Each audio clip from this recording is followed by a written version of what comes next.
suis Noémie Berkoff, je suis directrice générale d'Urban Loop. Alexandre Banamida, directeur industriel d'Urban Loop.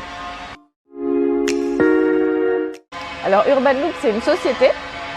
C'est une société basée à Nancy et c'est aussi un système de transport. Donc l'Urban Loop, c'est ce que vous voyez derrière nous. C'est un système de transport qui a un certain nombre de caractéristiques. C'est un transport autonome, c'est un transport guidé par une voie. C'est un transport qui est léger, donc qui permet de se poser dans les zones périurbaines et les zones industrielles sans infrastructure lourde. Et c'est un transport qui est modulaire. Vous allez le voir dans notre usine, on fait de l'assemblage. Et donc ça a des grandes qualités de simplicité et de légèreté. On se pose en 24 mois entre la signature du contrat et l'inauguration. Et on a de nombreux projets, de nombreuses études en cours. Alors Urban Loop, c'est né en 2017. C'est un projet qui est issu du monde académique et de l'écosystème d'écoles d'ingénieurs de la ville de Nancy. Donc c'est un écosystème très riche et très fructueux. Donc c'est né d'un projet d'étudiants qui se sont dit comment on contribue de manière efficace à décarboner les territoires. Donc aujourd'hui, on sait qu'à peu près plus de 30% des gaz à effet de serre en France sont dus au transport.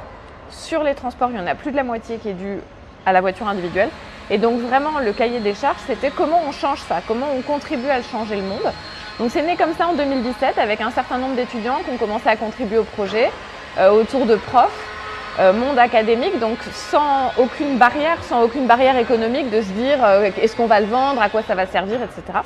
Et puis ensuite des investisseurs dans un premier temps, et puis bien sûr tout l'écosystème lorrain, notamment l'université Nancy-Lorraine et au-delà, se sont fédérés autour du projet en disant ça peut être vendable, ça peut avoir du sens, on va monter une entreprise. Donc la SAS a été créée en 2019 et puis ensuite ça s'est accéléré avec le projet Jeux Olympiques et Paralympiques Paris 2024. Donc Urban Loop a répondu à un appel à projet qu'on a remporté pour pouvoir déployer un premier circuit.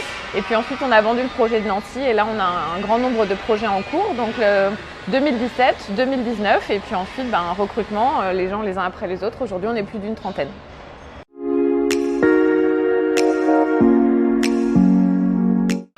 Alors l'idée d'Urban Loop, c'est d'arriver en complémentarité par rapport à un tramway ou à un bus et à la voie piétonne et à la voie cyclable. L'idée, c'est de ne pas remplacer ces différents modes de transport, mais d'arriver en peu complémentarité et plutôt de concurrencer l'usage de la voiture, notamment en périphérie urbaine, donc pas au centre-ville, avec plusieurs avantages. Déjà, l'avantage de la sobriété, notamment énergétique, donc avec un record du monde de basse consommation pour un véhicule autonome guidé qui a été obtenu. L'idée est d'avoir des véhicules légers, guidés donc en site propre, qui consomment très peu et qui répondent du coup aux besoins de la périphérie d'une ville ou de sites industriels par exemple. L'avantage, c'est d'avoir des sols qui soient perméables. Nous ne sommes pas obligés de poser des rails sur des sols imperméabilisés, donc pas nécessairement d'avoir du goudron ou autre. On peut poser des rails sur des sols perméables. L'emprise foncière très réduite. Sur une voie simple de 1,50 m, sur une voie double de 3 mètres, donc quasiment la moitié par rapport à des véhicules ordinaires. Donc, ce qui permet derrière de mettre par exemple des pistes cyclables et des voies piétonnes en complémentarité sur la même surface. La vitesse commerciale, qui est aujourd'hui par exemple pour un bus de l'ordre de 15 à 18 km/h en moyenne, l'idée d'Urban Loop, c'est d'arriver à une vitesse commerciale d'environ 30 km/h. Donc c'est-à-dire d'avoir une vitesse relativement aisée, donc de concurrencer la voiture relativement facilement. Autre point, c'est d'arriver à des avantages de la voiture. La voiture, on sort des choix-soi, la voiture est là, elle nous attend. L'idée d'Urban Loop, c'est d'avoir des capsules qui sont en station, qui attendent l'usager, et pas l'inverse. Dès lors qu'on rentre dans une capsule, d'appuyer du coup comme dans un ascenseur, aussi simple, d'appuyer sur le bouton de la station qui nous intéresse, et d'aller directement à la voie de destination sans s'arrêter aux stations intermédiaires. Donc du coup, ce qui permet aussi de fluidifier et d'augmenter la fréquence. Alors, pas au centre-ville. Le centre-ville qui, sur les grandes villes comme Lyon ou Paris, avec des métros qui sont très efficaces d'un point de vue énergétique, c'est pas le but de remplacer ça, au contraire, d'arriver plutôt en complémentarité de bus au niveau de la périphérie urbaine par exemple. Là où on peut voir des véhicules, des voitures où on a une ou deux personnes dans le véhicule en périphérie, ou alors des bus qui ne soient pas forcément optimisé d'un point de vue de la capacité, c'est-à-dire 5 ou 10 personnes dans le bus, d'avoir du coup un système Urban Loop qui puisse transporter des usagers d'un point A à un point B très rapidement, où la densité urbaine n'est pas élevée.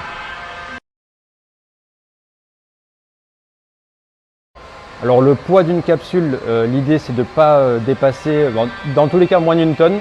On a des objectifs dans l'entour de 700-800 kg, mais dans tous les cas beaucoup plus léger qu'un véhicule ordinaire aujourd'hui. La distance qu'on convoite aujourd'hui est aux alentours de entre 5 et peut-être 10 km en fonction du besoin client. Donc ça va être le client qui va quand même définir le besoin nécessaire en fonction de la pertinence du système.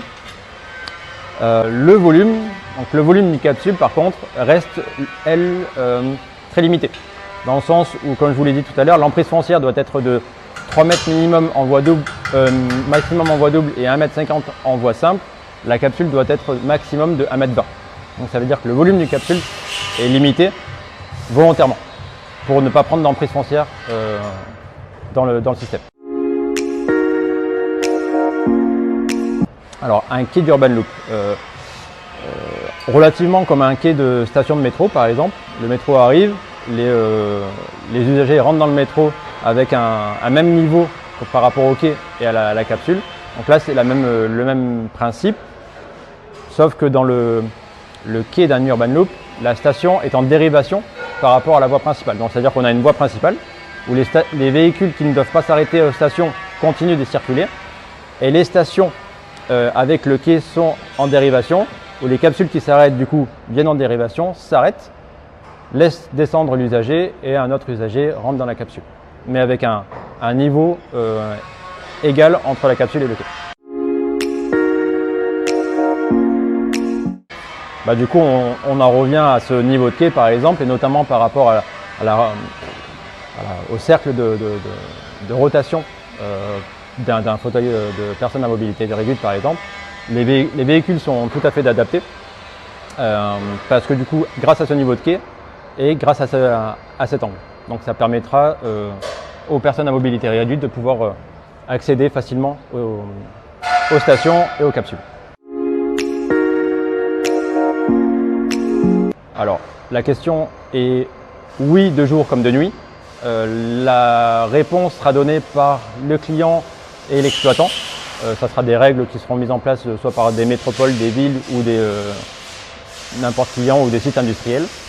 Mais le véhicule étant autonome et sur site propre et guidé par un rail, il peut être exploité 24 heures sur 24, 7 jours sur 7.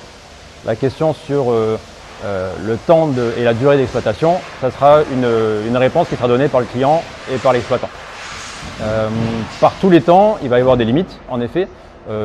En fonction des intempéries et surtout du niveau d'intempéries, le système pourra être à l'arrêt si les conditions ne sont pas favorables, notamment par des vents trop importants ou un enneigement trop important, et surtout si la voie n'est pas dégagée.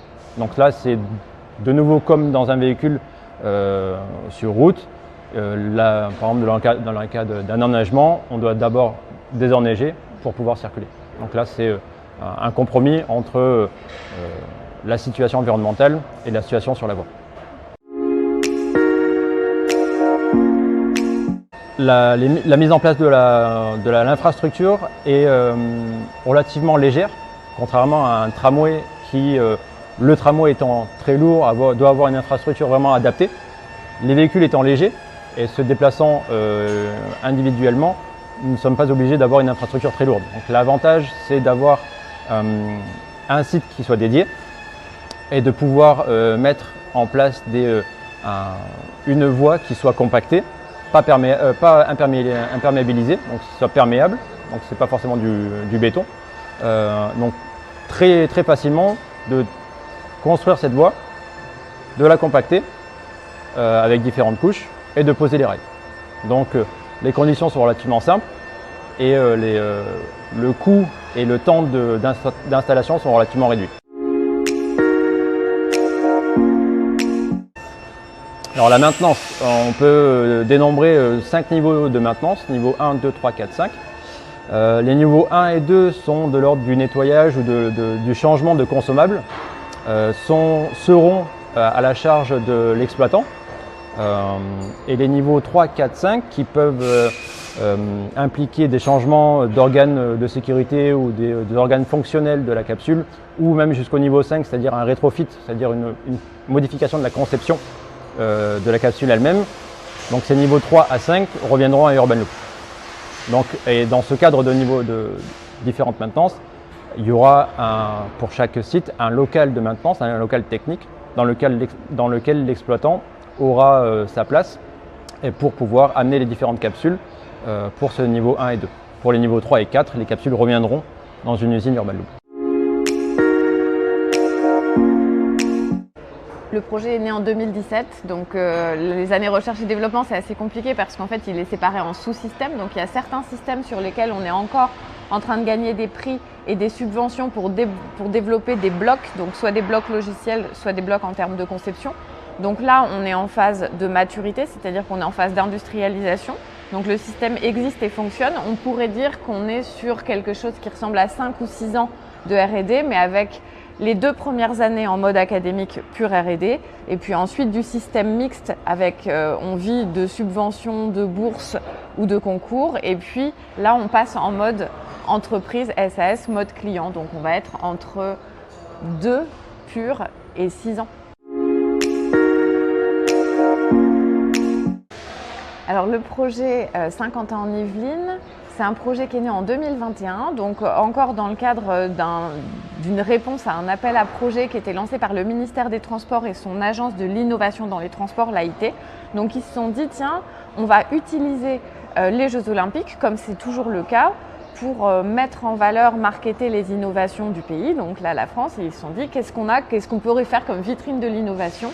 Donc nous, on a candidaté et on a été retenus pour illustrer cette vitrine de l'innovation et donc mettre en place un circuit de 2 km sur un territoire. Donc il y a eu quelques hésitations. Finalement, c'est Saint-Quentin-en-Yvelines, terre d'innovation, qui a été choisi pour héberger, pour accueillir le projet Urban Loop. Donc à Saint-Quentin-en-Yvelines, il y a un certain nombre d'épreuves olympiques, donc du BMX, du vélo en vélodrome et du golf notamment. Et donc ce projet s'est construit à peu près, commencé en 2021. C'est un projet partenarial avec différents partenaires. Donc il y a l'ADEME qui finance une partie. Et puis ensuite, il y a un consortium dans lequel il y a Saint-Quentin Terre d'Innovation, Keolis, l'exploitant, et Urban Loop.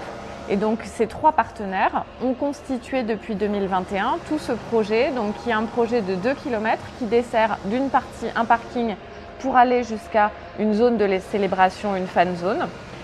Donc 2 km, 10 capsules, 3 stations, 2 stations ouvertes aux usagers et une station de maintenance, et qui est en cours de finalisation. Et donc ce projet nous permet de tester tous les systèmes d'homologation avec les institutions, les instances qui sont extrêmement exigeantes, parce qu'un système Urban Loop, en fait, ça répond aux mêmes normes qu'un tramway. Donc on est sur le STRMTG, le service des transports guidés et des remontées mécaniques, et qui là est en ce moment même en train de finaliser l'homologation de notre système, parce qu'en fait on a à Nancy notre site d'essai, mais qui est dans une zone privée qui est chez nous, et à Saint-Quentin-en-Yvelines c'est un transport public qui va recevoir du vrai public. Donc à Saint-Quentin-en-Yvelines on est sur 250 personnes, ça dépend de la taille du circuit pour combien de temps la capsule met à revenir. Le nombre de capsules, donc là on est sur 10 capsules et ça va transporter des gens qui veulent venir du parking où ils viennent se garer pour voir une épreuve olympique ou pour profiter des célébrations dans la fan zone. Ensuite, en mode nominal, le système Urban Loop peut transporter en mode nominal de conception, ça va être le projet Nancy, on est sur 1000 personnes par heure. Et puis on est capable, en faisant jouer les différents paramètres, notamment le nombre de capsules et le nombre de quais, le cas échéant, d'aller jusqu'à 2500, 3000 personnes par heure pour desservir là dans des zones industrielles assez exigeantes avec un grand nombre de salariés qui vont être postés par exemple en 3-8, où là en heure de pointe il faut qu'on puisse desservir beaucoup plus de monde. Donc en fait on est vraiment sur un système absolument modulaire en fait, où on peut desservir dans le démonstrateur finalement une capacité assez réduite et où on est capable, en faisant jouer les paramètres de dimensionnement, d'aller sur une capacité vraiment importante. Mais comme le disait Alexandre tout à l'heure, en complémentarité des autres modes de transport. C'est-à-dire que notre ADN, c'est vraiment d'assurer soit du rabattement sur les modes lourds, un tramway, un métro, un TER, soit de la diffusion sur les territoires. Le circuit de Saint-Quentin-en-Yvelines est prévu pour durer 17 mois, c'est-à-dire qu'il va être mis en service là autour de juin 2024, il va fonctionner pendant les Jeux Olympiques, donc il commence le 27 juillet et puis dure jusqu'à la fin des Jeux Paralympiques. Et puis ensuite, le projet de ce démonstrateur, c'était de le faire tourner plusieurs saisons. C'est un démonstrateur, donc l'objectif pour les partenaires, c'est de voir comment il fonctionne, pour Keolis, c'est de voir comment ils arrivent à l'exploiter. Et pour nous, c'est de déverminer en fait. Donc le projet est parti pour durer 17 mois, un automne, un hiver, un printemps, un été, un automne. Et puis ensuite, l'objectif avec Saint-Quentin Terre d'Innovation, c'est soit de le démonter, parce qu'il y a aussi un objectif de prouver la réversibilité du système. Là, on s'installe vraiment dans une zone humide, au sens réglementaire du terme, donc sans plateforme. Donc il y a un premier objectif qui est de montrer que Urban Loop, c'est léger, c'est modulaire, et on peut rendre la nature à la nature telle qu'elle était au départ. Et puis, on travaille avec le territoire sur pourquoi pas une prolongation pour relier la gare de Saint-Quentin-en-Yvelines, Montigny-le-Bretonneux à une zone d'emploi importante dans laquelle aujourd'hui tout le monde se rend en voiture, 100%. Les projets d'Urban Loop à venir, c'est une forte croissance. C'est vraiment l'objectif, c'est de déployer ce système partout où il est pertinent. Donc on a le projet Jeux Olympiques dont on a parlé, on a un projet vendu à la métropole de Nancy, donc là on est sur un circuit qui fait 7 km, 40 capsules et qui dessert le centre-ville jusqu'à un parking relais à Maxéville en desservant la future cité judiciaire. Donc ça c'est notre projet de base et de cœur, il est dans le territoire dans lequel on est implanté depuis toujours. Ça c'est le premier projet et puis ensuite pour déployer, on a en cours des études avec soit des collectivités d'une part pour desservir des zones périurbaines. Là, notre zone de pertinence la plus forte, c'est les zones où entre 350 et 3500 habitants au kilomètre carré. Donc on a d'une part des études pour ce type de clients et puis d'autre part des études soit pour des zones d'activité économique où là, on a par exemple un car ou un TER qui va desservir la zone d'activité économique, sauf que la zone d'activité économique, elle fait 2 ou 3 km et que les employeurs, les usines qui sont en bout de zone disent on n'arrive plus à trouver des salariés en fait, parce qu'il faut avoir X voitures par foyer, etc. Où là, on est sur des circuits qui peuvent faire 2-3 km. Et puis, on a enfin des desserts de zones industrielles beaucoup plus exigeantes, avec des très gros sites de type centrale nucléaire, de type très grosses zones industrielles, où là, on est sur des densités d'employés entre 5 000 et 10 000 employés sur la zone, où là, on est sur des circuits beaucoup plus capacitaires qui peuvent faire jusqu'à entre 5 et 15 km selon. Donc voilà les 3 familles de prospects qu'on a et on a des études sur ces 3 familles.